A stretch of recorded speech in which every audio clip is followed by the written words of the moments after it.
Book, I Shall Not Hate, A Gaza's Doctor Journey on the Road of Peace and Human Dignity, is a national and international bestseller translated into 23 languages.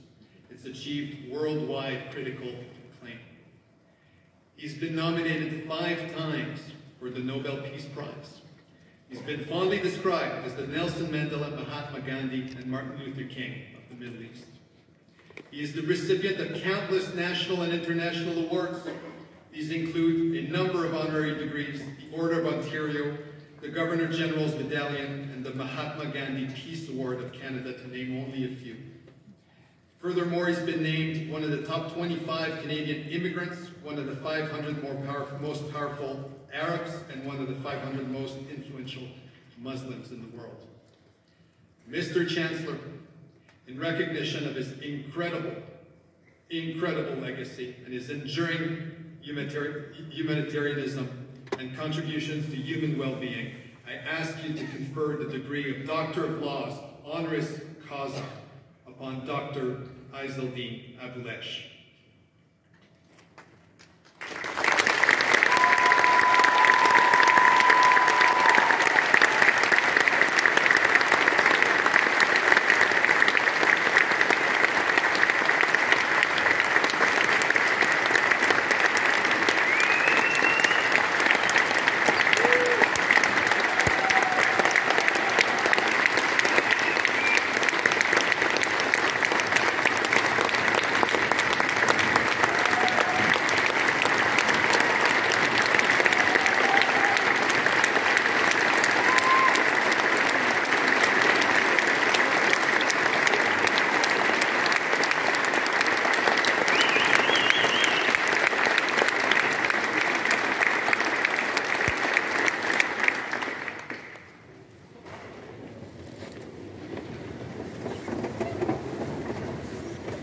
By the authority of the Senate of this university, I confer upon you, Dr. Izzeldin Abuelaish, the title and degree Doctor of Laws, honoris causa.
It now gives me great pleasure to now ask Dr. Abuelaish to say a few words. Dr. Abuelaish.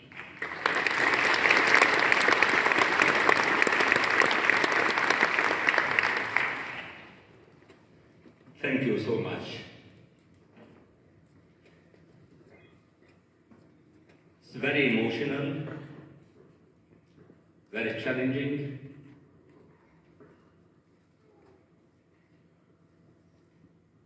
But it's very hopeful that I am still alive and will keep moving in spite of all the challenges. Until today, I am facing Chancellor, Point President and Vice Chancellor, Antoine, honored guests, faculty and staff, ladies and gentlemen, proud families and guests, and most of all members of the graduating class 2024. It's my great pleasure to have this honor and to have the opportunity to speak to you. I am so moved and thrilled to be here and would like this honor to be dedicated to the loved ones who are not with me today. My parents, my wife, my daughters, my nephews, my nieces, my cousins, my people who are under threat and under fire until this moment. Even this morning, for 2 weeks, I can't talk to my brothers, nephews, or nieces in Jabalia camp in the Gaza Strip. I don't know by the end of this session if they will be alive or not. My sister who escaped to seek a shelter, she was fed up and she wants to be with her brothers. Since morning in Gaza, she is missing, not knowing where is she. But I will keep advocating for life, for humanity, and not to keep silent, but to advocate for humanity, because a human life and people are equal, and it's the most precious thing in the universe. Let me start by congratulating you and your families as you begin your professional life. It's a prophetic gathering with a strong belief in the presence of hope. There are serious challenges facing us as individuals and the world around us. As a Palestinian Canadian, my life was and continues to be a war. I faced the unbearable and continue to face it. But as life increased, my aches, my pain, and suffering, at the same time, it amplified my maturity, awareness, strength, and will not allow all the difficulties to kill my dreams and to keep moving. I found myself in a life like a raging ocean. But I realized, as we see it these days, the suffering in this world is man-made. And that's where hope can begin, because it's man-made. And it's our responsibility as the new graduates, the new generations, to act and unmade it. I learned as a physician what life and death mean when a person dies.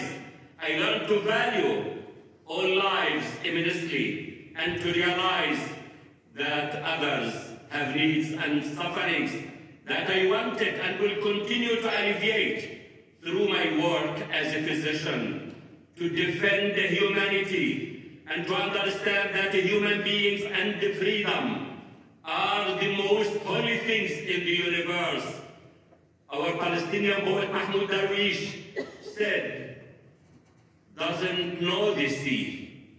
He who looks at the sea doesn't know the sea. He who sits on the shore doesn't know the sea. Only he who immerses himself, dives, takes risk, and forgets the sea in the sea. I know the meaning of the loss. I know the meaning of oppression and suffering and dehumanization. So that's why I will never accept it to anyone on earth. No one knows the suffering until they have suffered. No one knows the freedom and they have lost it. No one knows the loss until it happens. Do you know that the Palestinians' mothers' milk in Gaza Strip is cut off from their breasts due to fear, due to starvation, due to thirst and unbearable losses? I saw the hope in the newborn baby I delivered, and I saw the killing of my daughters, my nieces, my nephews, my cousins. The killing of my loved daughters wasn't the last. It is just numbers among the tens of thousands of Palestinians who are murdered on daily basis. Lately, 25 members, even more, nephews, nieces, and tens of family members who are under fire and they were killed in Jabalia camp. The killing and the death don't hurt the killed or murdered. It hurts the living. And if the murdered, if the killed, if the weak, and the victim can't cry or speak out, it's the moral, ethical, and the human duty and responsibility of the living and loving to act and speak out for them. Eisenhower once said, a nation that continues year after year to spend more money on military defense than on programs of social uplift is approaching spiritual death. I can add spiritual and a human death and bankruptcy. War for me is a genocide. It's a torture. It's the propaganda. It's dishonesty and the slavery of humanity. War that we are watching around the world and injustice are not just to be documented, but to be prevented and to be exposed. The world is endemic with violence, injustice, fear, and hatred, and these socio-endemic diseases cross barriers and borders. No one is far from risk, and we all are potential victims. To endure this world, we need truth, justice, and action. And you are here as a new graduate to be enlightened and to see the truth and act to bring justice. Rudolf Virchow said, science, for its own sake, usually means nothing more than science for the sake of the people who happen to be pursuing it. The task of science and education is to take out the limits of knowable and center consciousness with them. Education should have a social, a human, healthy, peaceful, just impact in our world. For any human being, justice, equality, and freedom are essential and crucial to our dignity to be fully a human. I still believe you can reciprocate lawfulness, human moral, and ethical principles. I still believe that no matter what role you have in this world, small or big, young or old, our role is to humanize, not to politicize, and our loyalty must never be tested or biased or be used or misused. The political leaders who have the power, who are biased, indifferent, selective, even complicit in conducting the wars, did they think of the women, the children who are seeking life and peace in our world? I wrote my book, I Shall Not Hate, because the great Lebanese poet Khalil Gibran once said, tenderness and kindness are not signs of weakness and despair, but manifestations of strength and resolution. People tell me they are losing hope, but as the medical doctor, I will never lose hope as long as the patient is still alive. And I am here to say, you are the hope, and nothing is impossible in life. The only impossible thing in life I believe in is to bring my daughters back to life. But they are alive and will be kept alive in the minds, in the hearts, in souls of every human being around the world. I fully believe you have the knowledge, the talent, the strength, and the goodwill to make the world a better one by sharing our humanity and to realize that we all bleed the same color. There is no difference between the color of the Palestinians who are bleeding, the Canadians, the Americans, or anyone else. What kind of people? You must ask yourself what to be. You must be people of value, vision, and leadership. Values provide the basis of health and peace and define who we are. Values define who we are and include respect for human dignity and social justice. You must promote these values. You need to be leaders who translate these values and visions into action, who not only do right, but who choose to do the right things in the right time, despite the consequences. Don't hesitate, I say to you, don't hesitate to take risks. Don't underestimate or reject yourself.